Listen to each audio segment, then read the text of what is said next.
सो hey guys, आज हम देखने वाले हैं क्लास 10th के इंग्लिश के चैप्टर नंबर 2 को, जो कि है Nelson Mandela long walk to freedom. इस चैप्टर के राइटर नेल्सन मंडेला ही हैं और इनका पूरा नाम है नेल्सन रोहिलाहा मंडेला।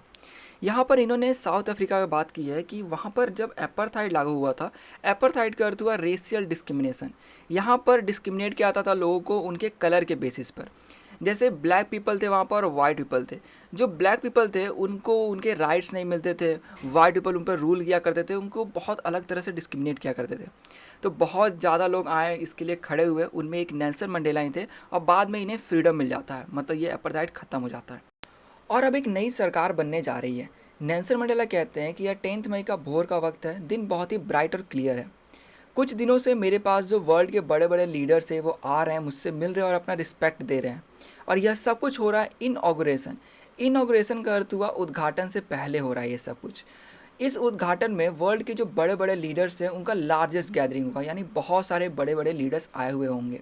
और ये सारे सेरेमनीज हो रहे हैं एक लवली यानी प्यारे से सैंडस्टोन से बने हुए एम्पी थिएटर में।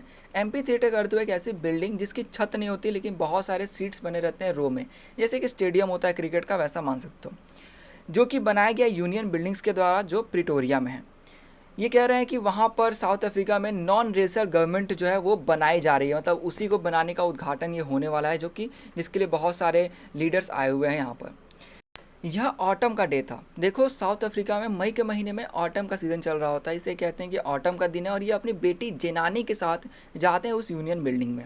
वहाँ पर सबसे पहले बुलाया जाता है मिस्टर डे क्लर्क को और उन्हें बनाया जाता है सेकंड डिप्टी प्रेसिडेंट। इसके बाद आते हैं थाबो माकी, उनको बनाया जाता है फर्स्ट डिप्टी प्रेसिडेंट। और अब बारी थी नेल्सन मंडेला की।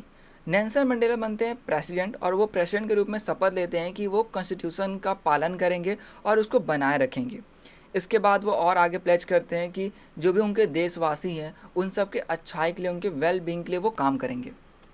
सभी गेस्ट के सामने अब एक स्पीच कहते हैं जिसको शॉर्ट में आपको बताता हूँ। इन्होंने कहा कि आज के दिन हमें एक नई आज़ादी मिली है। इससे पहले हमने बहुत सारे ह्यूमन डिजास्टर्स, यानी जो इनके साथ गलत किया गया था, उसको सहा है। हमारे खुद के ज़मीन पर हमें डिस्क्रिमिनेट किया जा रहा था, लेकिन जो कि हमें अब मिल चुकी है आज़ादी, तो अब हम सभी में पीस यानी शांति, जस्टिस और ह्यूमन रिस्पेक्ट प्रदान करेंगे, ह्यूमन डिग्निटी। जो कि हमें अब पॉलिटिकल इमेंसिपिटेशन यानी ये रेस्ट्रिक्शन से आज़ादी मिल गई है, तो अब सभी लोग को उनकी पॉवर्टी, उनके डेप्रीवेशन यानी उनके जो अधिकार उनको ना मिल पाना, सफरिंग, इन सब चीज़ को ख़त्म करेंगे, इस डिस्क्रिमिनेशन को ख़त्म करेंगे। तो अब यहाँ पर ऐसा कुछ भी नहीं होगा, किसी के साथ नहीं होगा ऐसा डिस्क्रिमिनेशन। इसके बाद कहते हैं कि ये जो अचीवमेंट है ये हमेशा जो बना रहने के लिए, और इस तरह एक नई फ्रीडम की शुरुआत होती है। तो गॉड ब्लेस अफ्रीका। फिर कुछ ही देर बाद सभी लोग देखते हैं कि उस यूनियन बिल्डिंग के ऊपर साउथ अफ्रीकन जेट्स और हेलीकॉप्टर उड़ रहे होते हैं, जिसको देखने में बहुत ही शानदार, बहुत ही अट्रैक्टिव दिख रहा होता है। देन वहाँ पे जो हाईएस्ट रैंक के मिलिट्री जनरल्स थे, जिनके चेस्ट पर पूरा मेडल्स लगा था, वो आते हैं और इस नए डेमोक्रेटिक ये जो न्यू गवर्नमेंट था इसके प्रति अपना लॉयल्टी शो करते हैं। उसी वक्त अभी यह सोच रहे होते हैं नेल्सन मंडेला कि ये वही लोग हैं जिन्होंने एक वक्त पहले मुझे अरेस्ट भी किया हुआ था कुछ साल पहले। उसके बाद आसमान में इम्फाला जेटिक सेवरोन यानी वी शेप के आकार में उड़ रहे होते हैं और उनके अंदर से ब्लैक, ग्रीन, ब्लू, रेड और गोल्ड कलर निकल रहा होता है, जो कि नए साउथ अफ्रीकन फ्लैग का कलर था। उस दिन 2 नेशनल एंथम गाए गए रहते हैं। जो कि वाइट्स होते हैं वो निकोसी सेकेलाई आई अफ्रीका, इसका अर्थ हुआ गॉड ब्लेस अफ्रीका, और ब्लैक गाए होते हैं डाई स्टैम, ये ओल्ड एंथम होता है रिपब्लिक से पहले का। यानी कि यहाँ पर ब्लैक और वाइट दोनों अपने एंथम और एक दूसरे के एंथम गा रहे होते हैं। भले उस दिन उनको एक दूसरे का एंथम का मीनिंग समझ नहीं आया होगा, बट हाँ, धीरे धीरे कहते हैं कि उन्हें वो समझ में आ जाएगा। उस दिन वो हिस्ट्री को सोच करके बहुत ही ओवरवेल्ड यानी बहुत ही डीप इमोशन में चले गए थे कि 20वीं सेंचुरी के पहले दशक में, यानी एंग्लो बोर वॉर और इनके जन्म से भी पहले, ये जो वाइट स्किन्ड पीपल है ना, यहाँ साउथ अफ्रीका के जो ब्लैक पीपल थे, उनके इस कलर बेसिस पे एक नया सिस्टम ही बना दिया, रेशियल डोमिनेशन कर दिया, यानी एक नया डिस्क्रिमिनेशन का सिस्टम बना दिया। और वो इतना ख़राब था, इतना हार्श था कि वो कह रहे हैं कि ये वर्ल्ड का सबसे हार्शेस्ट सिस्टम था, जिसमें बहुत ही क्रूअल बिहेव किया जाता था इन ब्लैक पीपल के साथ, और ना ही वो कोई भी उनके राइट्स दिए गए थे। लेकिन अब जो यह सोच रहे होते हैं कि इस सिस्टम को अब हटा दिया गया है और एक नया सिस्टम आ गया है और ये सभी के राइट्स और फ्रीडम को रिकॉग्नाइज करता है, यानी सभी के फ्रीडम और राइट्स को वैल्यू करता है। इसी पर ये सोचते हैं कि ये जो ऑस्पिशियस डे यानी ये जो शुभ दिन आया है, इसके पीछे हज़ारों लोग ने सेक्रीफाइस किया है। और ये नेल्सन मंडेला खुद को कहते हैं कि मैं उन सभी लोगों का सम हूँ, यानी एक रिजल्ट हूँ कि आज हमें ये फ्रीडम मिला है। इन्हें बहुत दुख होता है कि यह उन लोगों को थैंक्स नहीं कर सकते हैं जिन्होंने अपना सेक्रीफाइस किया है। यह कहते हैं कि इस एपार्थाइड के पॉलिसी ने लोगों के अंदर एक ऐसा जख्म भर दिया है जो कि बहुत ही लॉन्ग लास्टिंग है, और इसी पॉलिसी की वजह से बहुत सारे ग्रेट फ्रीडम फाइटर्स जैसे कि ओलिवर टेम्बोस, वाल्टर सिस्लूस, चीफ लुथलीस जैसे लोग जो है वो आए, जिनके अंदर बहुत ही अनकॉमन मतलब बहुत ज़्यादा करेज, विजडम और जेनरोसिटी यानी काइंड थे वो। और इस पर ये आगे कहते हैं कि यह कंट्री मिनरल्स और जेम से भरा पड़ा है, लेकिन यहाँ की जो ग्रेटेस्ट वेल्थ है, यहाँ का जो संपत्ति है, वो है यहाँ के लोग। और इन जैसे लोगों से इन्हें करेज का रियल मीनिंग पता चलता है, जिन्होंने अपने जान को रिस्क पर लगाया, जो कि बहुत सारे टॉर्चर्स हैं। ये कहते हैं कि इन्होंने जो सीखा है वो ये है कि करेज का मतलब ये नहीं कि आपके अंदर डर ही नहीं है।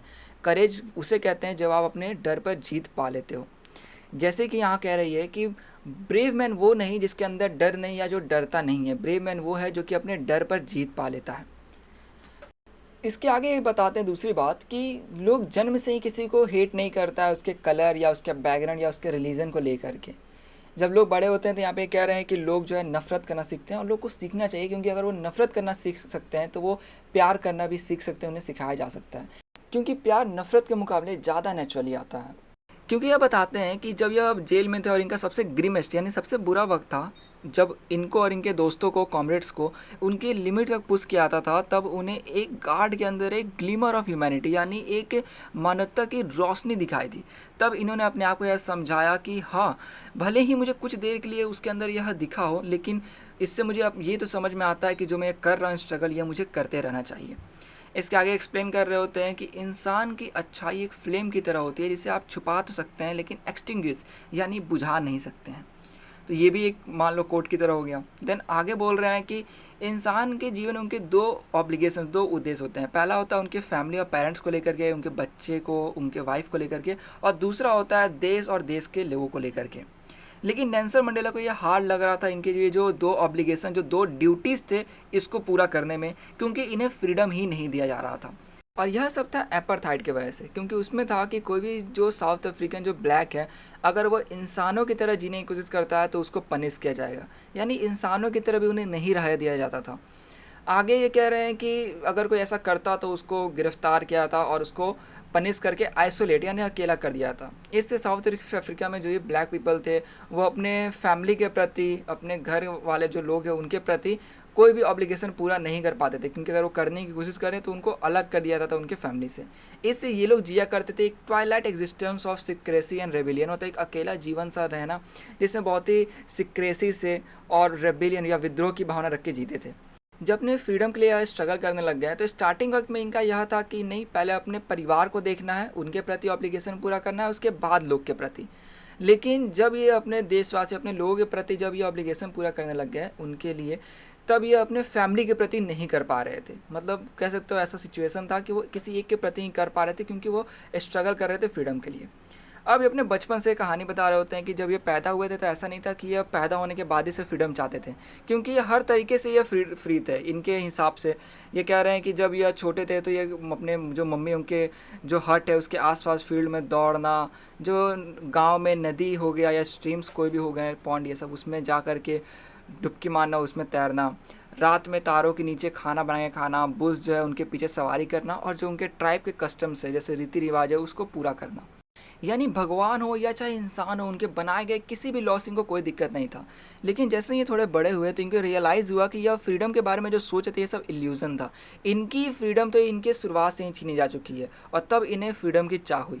देखो हुआ क्या था, जब ये स्टूडेंट थे ना, तो यह फ्रीडम चाहते थे कि यह रात में बाहर देर तक रुक सकें, जो पढ़ना चाहे वो पढ़ सकें, और जहाँ जाना चाहे वहाँ जा सकें। मतलब इन लोगों को ये सब भी नहीं मिलता था, ये इतना तक फ्रीडम नहीं था। देन जब वो थोड़े बड़े हो गए, जोहान्सबर्ग में गए, तो वहाँ पर इनको फ्रीडम की चाह हुई कि ये जो करना चाहते हैं, जो इनका पोटेंशियल है वो कर सकें, और फैमिली के साथ फ्रीडम के साथ वो रह सकें। बट जल्द ही इन्होंने यह देखा कि यह अकेले नहीं थे, बल्कि इनके जितने भाई बहन थे, या कहो कि जितने भी वहाँ के ब्लैक पीपल थे, उन सब में किसी को फ्रीडम नहीं था। तब ये ज्वाइन करते हैं अफ्रीकन नेशनल कांग्रेस, और इस वक्त इनकी ये जो फ्रीडम की चाह थी ना या हंगर था, ये इतना ज़्यादा बढ़ गया था कि पहले तो ये अपने अकेले के लिए फ्रीडम चाहते थे, लेकिन अब ये अपने पूरे पीपल के लिए, जितने भी लोग थे सबके लिए फ्रीडम चाहते थे। ये चाहते थे कि सभी को रिस्पेक्ट मिले, सभी को उनका सम्मान मिले।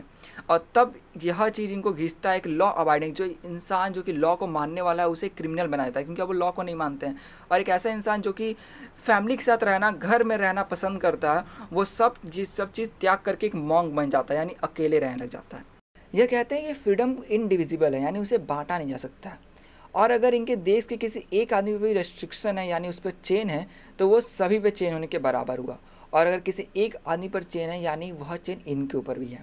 आगे ये बताते हैं कि जो ऑप्रेसर होते हैं, यानी जो दबाव डालने वाले लोग हैं, और जिनके ऊपर दबाव पड़ता है, यानी जो ऑप्रेस्ड होते हैं, तो जिसके ऊपर दबाव पड़ रहा है वो तो आज़ाद होना चाहता ही है, लेकिन जो दबाव डालने वाले लोग हैं उन्हें भी आज़ाद होना होगा। क्योंकि ऐसा व्यक्ति जो कि किसी दूसरे आदमी का फ्रीडम छीनता है, वो खुद भी कैदी है एक नफरत का, हेट्रेड का, यानी उसे सबसे हेट्रेड मिल रहा है। और वह व्यक्ति बंद है अपने प्रीजुडिस और नैरो माइंडनेस के जेल में। प्रीजुडिस का अर्थ हुआ कि बिना एक्चुअल रीज़न के अगर आप किसी के रिलीजन, कास्ट, इन सब के बेसिस पे अगर आप डिसलाइक करते हो तो उसको बोलते हैं प्रीजुडिस। और नैरो माइंडनेस यानी छोटी सोच, यानी अपने इसी प्रीजुडिस और नैरो माइंडनेस के जो जेल है उसमें वो बंद है। इसके आगे वो कंटिन्यू करते हैं कि मैं ट्रूली फ्री नहीं हूँ अगर मैं किसी और का फ्रीडम छीनता हूँ। सेम यह उसके बराबर है कि जैसे मान लो किसी ने मेरा फ्रीडम छीन लिया हो। इसलिए जो ऑप्रेस्ड है, यानी जिनके ऊपर दबाव पड़ रहा है, और जो ऑप्रेसर है, यानी जो दबाव दे रहे हैं, दोनों ही एक समान है, दोनों ही फ्री नहीं है, क्योंकि दोनों का जो ह्यूमैनिटी है, जो मानवता है, वो उनसे छीन लिया गया है। इसलिए दोनों ही फ्री नहीं है, दोनों को फ्री होना होगा। तो यहाँ पे ये चैप्टर होता है ख़त्म। एक क्विक रिकॉल करते हैं। देखो इसमें बताया गया कि जब एपार्थाइड ख़त्म हो गया तो एक नई सरकार बनाई गई, जिसमें नेल्सन मंडेला जी को बनाया गया प्रेसिडेंट। आगे उसमें बहुत सारे ग्रेट लीडर्स आए हुए थे, इन्होंने स्पीच दिया, ये पास्ट के बारे में सोच रहे थे कि कैसे इनको पहले एहसास नहीं था फ्रीडम क्या होता है। बाद में जब एहसास हुआ तब इन्होंने उसके बारे में एक्शन लिया।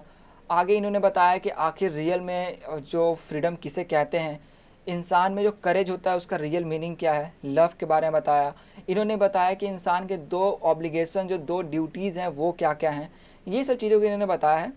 तो ये हो गया इनका क्विक रिकॉल। आशा आपको वीडियो अच्छी लगी। वीडियो अच्छी लगी तो प्लीज़ लाइक कर दे, दोस्तों से शेयर कर दे, और चैनल को सब्सक्राइब करना बिल्कुल भी ना भूलें।